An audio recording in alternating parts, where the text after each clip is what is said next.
Continuation of the original text, birthday, with deep development and engagement techniques. Your birthday as a mirror, what your relationship with this date reveals about you. There is a curious detail in this phenomenon. The way we deal with our birthday is an emotional thermometer. It's no surprise that psychologists use questions about commemorative dates to map personality patterns. After all, how do you react when someone asks, "So, are you going to do anything special with your day?" If the answer is an automatic no, accompanied by a forced smile or a diversion of the subject, you may be in the disconnected group, people for whom their birthday has become an uncomfortable reminder of something they don't want to face. It's not disinterest, it's self-protection in its purest form. But here's the kicker, this detachment almost always hides a deep connection with time. Think about it, a birthday is the only date that marks, year after year, the inexorable passage of life. For some, it's an emotional clock that plays on open wounds. Another year has gone, and I still haven't accomplished X. My parents are no longer here to congratulate me. With each candle, I feel like I'm further away from who I wanted to be. What if I told you that this is not depression, nor defeatism, it is humanity in its raw state?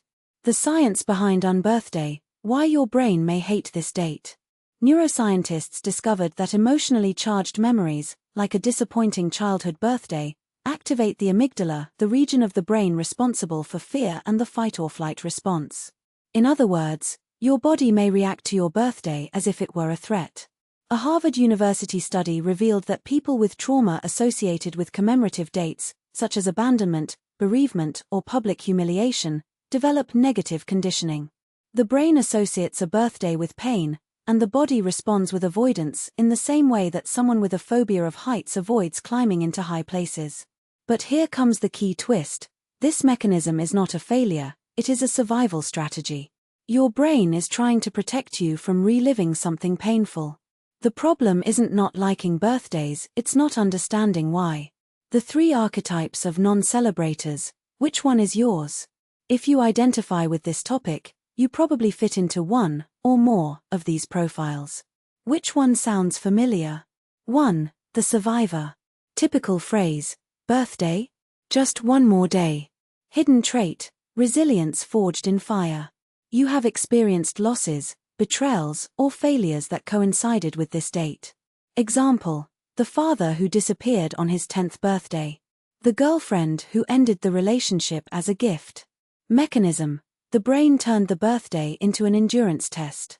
If I don't celebrate, I won't give space for the pain. Superpower, ability to find meaning in places where others only see emptiness. 2. The philosopher of time. Typical phrase, why celebrate a day? Life is every day.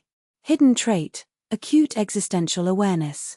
Sees birthdays as an empty social convention, preferring to celebrate everyday achievements. Example, the person who, instead of going to a party, travels alone to a new place not to escape, but to reconnect with themselves. Mechanism, healthy detachment from other people's expectations. Superpower, live the present intensely, without needing excuses to be happy. 3. The keeper of memories. Typical phrase, I'd rather not talk about it.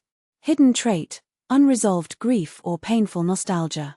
A birthday is a portal to the past, whether because of the longing for those who passed away, or because of the guilt of not having enjoyed previous years. Example, anyone who has lost a loved one and now associates the date with their absence. Or who, at 40, looks back and thinks, where did I go wrong? Mechanism, avoidance as a way of not facing pain. Superpower, rare emotional depth when they can transform pain into art, empathy, or wisdom. The birthday paradox, why those who don't care actually care too much. Here's the irony, the people who say they don't care about birthdays are often the ones who think the most about the meaning of life. They don't ignore the date, they carry it in a different way. Imagine two people on a ship. One celebrates every mile sailed with champagne and photos. The other stays on the deck, looking at the horizon, calculating the distance traveled and questioning the destination. Which of the two is more aware of the trip? Those who don't celebrate their birthday in a traditional way are often celebrating a deeper type of celebration, a life review. It's as if, instead of blowing out candles, they light questions. What did I learn this year? Who have I become? What do I still need to let go of? This introspection is not sadness, it is maturity in disguise. How to turn your unbirthday into a power ritual. If you've recognized yourself so far, you might be wondering, what now? Am I going to continue pretending that I'm nothing? No. The key is not to force a false celebration, but to reinvent the meaning of this date. Here are 3 alternative rituals for those who want to honor their birthday without hypocrisy, without pressure, just with authenticity. 1. The invisible birthday. What it is: celebrating alone, in silence, but intentionally. How to do it. Write a letter to yourself with 3 things you overcame in the last year and 1 thing you still need to forgive about yourself. Buy something symbolic, a book, a plant, an experience, that represents the next chapter in your life. Guide phrase: today is not about others congratulating me, it's about me recognizing my own journey. 2. The reverse birthday. What it is: instead of receiving, giving, but not obligatory, but as an act of gratitude for life. How to do it. Make an anonymous donation. Pay for a stranger's coffee. Send a message to someone who made a difference in your life, without waiting for a response. Guide phrase: my existence is already a gift. Today, I will give the world a gift. 3. The future birthday. What it is: using the date to plant seeds of what you want to harvest in the next 12 months. How to do it. Create a list of permissions, e.g., I allow myself to make mistakes, I allow myself to take up space. Do something that your future self would appreciate, e.g., start a course, book therapy, cut a toxic cycle. Guide phrase: today is not about what I was, but about who I choose to become. The question that will change your relationship with your birthday. Now, close your eyes and answer mentally. If no one knew that today was my birthday, how would I want to spend this day? The answer always reveals what you really need, not what society expects you to want. If the answer is alone, in peace, you are a philosopher of time. If it's with people who really know me, you're ready to rewrite painful memories. If it's doing something I put off out of fear, your birthday is a stepping stone, not a burden. The secret no one tells you: your birthday is not about you. Here's the bombshell truth: the problem isn't celebrating or not celebrating. The problem is thinking that this date has to be about you. The people who suffer the most about birthdays are those who bear the burden of being the center of attention even for one day. But what if, instead of asking what did I get, you asked, what can I offer? Friendship, forgiveness, presence. How can this date connect me with something bigger than myself? Family, purpose, spirituality. The most transformative birthday is not the one where you receive gifts, but the one where you allow yourself to be present to yourself and to the world. To close, a letter to those who don't like birthdays. Write this down on paper and read it out loud on your next birthday or today. Dear, your name. Today is a day like any other, and at the same time, it's not. Because today, 10 years ago, the universe decided you deserved a chance. Not to be perfect, not to please everyone, but to be. If you don't like birthdays, it's not because there's something wrong with you. It's because you know, deep down, that life isn't just a date on the calendar. You understand that true celebration doesn't need balloons. Sometimes all it takes is a sigh of relief that you're alive, a thank you for the scars that made you stronger, or the courage to say, I'm still here, and that's reason enough.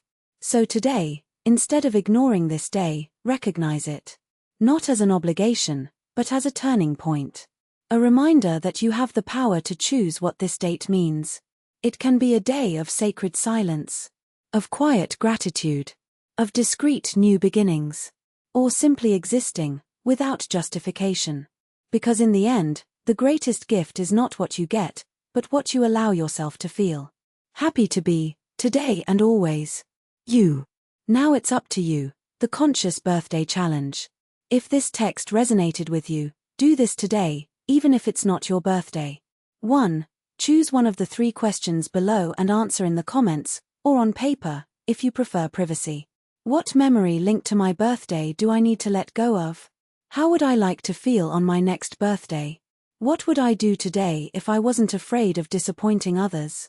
2. Share this text with someone who also has a complicated relationship with commemorative dates. Sometimes, just knowing you're not alone makes the load lighter. 3. Try one of the alternative rituals the next time your birthday rolls around. And then come back here and tell us how it went. Your story might inspire someone who is still looking for a way to cope. Because in the end, it doesn't matter if you blow out candles or ignore them. What matters is that you are here, and that, in itself, is a reason to celebrate life, in your own way, in your own time. Until the next reflection. And remember, dates don't define you. You are the one who gives them meaning. Fire PS, if you've read this far, it's because it makes sense to you. Leave a red heart hash in the comments if you're also on the team that doesn't like birthdays, and tell us, what's your relationship with this date? Let's create a community of conscious unbirthday people. Birthday cake sparkles. Seedling, what if your birthday was a portal, not a prison? A reflection for those who carry dates like burdens and how to turn them into keys. 1. The myth of the perfect date, and why it doesn't exist. We grow up hearing that birthdays are magical, the cake with candles, the tight hugs, the feeling of being special for 24 hours. But what happens when, year after year, this magic doesn't happen? Or worse, when does it hurt? The truth is that no date is intrinsically good or bad. What makes it heavy is what we project onto it. If I don't celebrate, I'm ungrateful. If I'm not happy that day, my life is wrong. If no one remembers, it's because I'm not important. But what if we flipped this script? What if, instead of waiting for our birthday to give us something, we used it to give ourselves something? Not a gift wrapped in paper, but permission. 2. Permissions you can give yourself on this birthday. Choose one. Or make up your own. Sparkles today, I have permission to not be happy. Yes, that's valid. Sadness is not failure. Ignore the messages. If responding exhausts you, don't respond. Your energy is yours. Celebrate alone. An empty cinema, a book, a dish you love. Loneliness is not loneliness when it is a choice. Cry for what wasn't. The party that was cancelled, the father that was forgotten, the love that disappeared. Mourning is love that didn't say goodbye. Reinvents. The date. How about a forgiveness day? A letter to yourself day? A plant something day, literal or metaphorical? Radical tip, write on a piece of paper, this year, my birthday is about. And fill in a word other than obligation. 3. The ritual of invisible birthdays. For those who want to celebrate without celebrating. Some people find that the best way to honor their birthday is to make it go away, not by denial, but by redefinition. Here are some rituals from those who transformed the date into something unique to themselves. Day 0. Instead of celebrating on the right day, they choose a close date, or even a month later, to do something without social pressure. Example, my birthday is on March 15th, but I celebrate on the 30th, when no one is expecting it. The gift for the future, buy something that will only be used in a year, a wine, a book, a sealed letter. The idea? Break the cycle of immediate expectations and create a connection with the self of tomorrow. The reverse birthday, instead of receiving, they give. They donate blood, time to a shelter, or simply choose one person to praise all day. Because sometimes, healing others is healing ourselves. The digital blackout, they turn off social media for 24 hours and do something analog. They paint, walk aimlessly, cook a new recipe. The goal? Prove that life exists outside of virtual congratulations. 4. The question that changes everything. Answer before bed today. If my birthday were a character, what story would he tell about me? Would you be a hero, full of achievements and laughter? A survivor, marked by battles that no one sees? A ghost, haunted by past versions of yourself? Or a seed, still underground, waiting for the right moment to sprout? The answer doesn't have to be pretty. It needs to be true. 5. For those who still feel guilty. A letter you can read whenever social pressure presses. Dear me. You don't have to like birthdays. You don't have to smile, say thank you, pretend that everything is fine. You are not ungrateful for not wanting to party. It's not dramatic because I miss you. It's not selfish for wanting silence.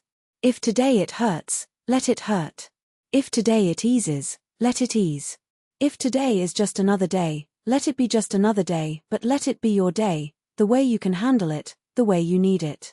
The world will keep spinning. People will keep forgetting or remembering. And you will continue to be, and that, in itself, is reason enough to take a deep breath and move on. With affection. The self that understands. 6. What to do today, yes, now. Concrete actions to get out of the cycle of anguish. 1. Write a list of things my birthday does not define. Example, it doesn't define my worth. It doesn't define my self-worth. It doesn't define whether I deserve happiness. 2. Create an emergency kit for the day. A film that calms you down. A song that makes you feel powerful. A phone number of someone who won't judge if you call crying or laughing. 3. Make a contract with yourself. This year, I give myself permission to. In return, I promise not to punish myself for. 4. Try birthday in slow motion. Divide the day into small moments of pleasure. Breakfast in bed. 10 minutes of sun on the skin. A call to the one you love, without mentioning the date. 7. The big revelation that nobody told you. Birthdays are not about the day you were born. They're about what you did with the days that came after. What about you? Did you survive something you thought would break you? Did you learn to pull yourself together? Did I love someone, or something, with an intensity that surprised you? Did you have the courage to change, even when you were afraid? So you've already celebrated. Every day. Fire your challenge. Choose one. 1. Do something that the you of 10 years ago would have been afraid to do. X. Saying no, cutting your hair, traveling alone. 2. Send yourself a message, by email, Illinois or letter, to open on the next birthday. Write as if you're talking to a friend. Hey, you made it another year. That's awesome. 3. Plant something, a seedling, a garden, an idea. Watch it grow as a metaphor for your own life. Speech balloon comments. Your turn. Leave it here. A word that defines your relationship with birthdays today. An alternative ritual that you have already tried, or want to try. A birthday memory you released, or still need to release. Let's build a collective manual on how to survive and flourish in difficult times. Seedling. P.S. If you've read this far, it's because it resonated with you. Save this text. Come back to it whenever the date arrives and the pressure gets tight. You're not alone in this, and your way of dealing with it might be the light someone else needs. Electric light bulb. PPS. Share with that friend who always disappears on their birthday. Sometimes a simple me too changes everything. Seedling. What if your birthday was just the day the earth decided to give you a second chance?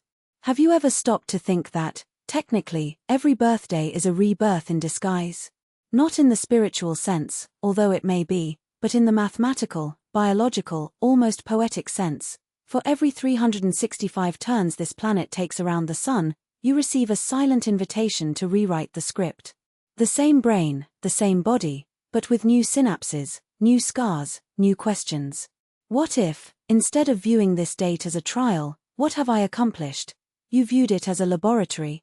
A day to test, without pressure, who you are now, not who they want you to be. Fire your birthday experiment. Choose one, or invente your own.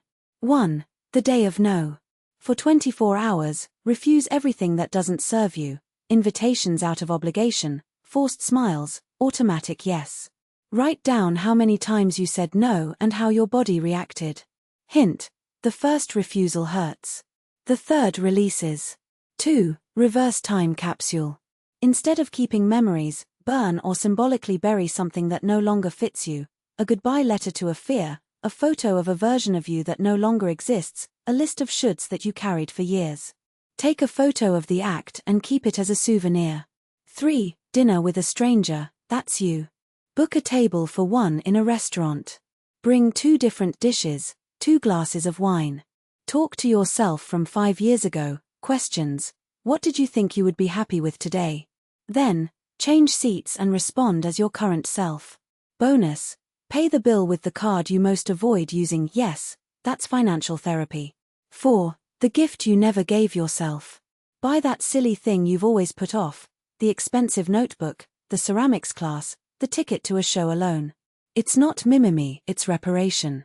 How long have you been denying yourself small pleasures? 5. Invisible birthday. Don't tell anyone it's your birthday. Spend the day observing who notices and who doesn't. In the end, ask yourself, do the people I love know how to see me even when I don't ask for attention? The answer will either hurt or heal. Both are helpful. Speech balloon comments, the collective laboratory. Leave here your birthday hypothesis, what you suspect this date hides about you. For example, I guess my birthday reminds me that I still don't know what I want to be when I grow up, and I'm 35. I feel like I celebrate little because, deep down, I don't think I deserve parties. This year, I'm going to test the theory that my birthday is just one day and that I can be happy on it without performing. Let's create an alternative instruction manual for dates that hurt or confuse. Because, in the end, a birthday isn't about candles, it's about the courage to blow out what's no longer useful. Scroll PS4 when the date arrives and the pressure is on. Keep this text as an emotional emergency kit. When the weight of I should be happy weighs down, remember. You are not obliged to like your birthday. You are forced to survive it and, if you can, to use it as a springboard. If it hurts today, write down the type of pain. Is it homesickness? Is it anger? Is it empty? Name the monster so it stops hiding under your bed. The most radical gift you can give yourself is permission not to perform. Neither joy, nor sadness, nor normality. Just exist. Link symbol PPS, the domino effect of honesty. Share this text with that friend who disappears on their birthday, not to fix them, but to say, me too. And that's okay. Sometimes the relief begins when someone names what we thought was just ours. Milky Way what if? For those who want to go deeper, what if the problem isn't the birthday, but the idea that life needs to be celebrated in annual doses? What if, instead of a day, you celebrated the little deaths and rebirths, the day he cried on the bathroom floor and got up, the invisible achievements, the time you chose to remain silent instead of arguing, the book he didn't write, but dreamed of, the love that didn't work out, but taught. Maybe your birthday is just a reminder that you're still here and that alone, is enough material for a party. White down pointing backhand index your turn. What experiment will you try? Or which one would you come up with for your next birthday? Leave it here, this space is a laboratory, not a courtroom.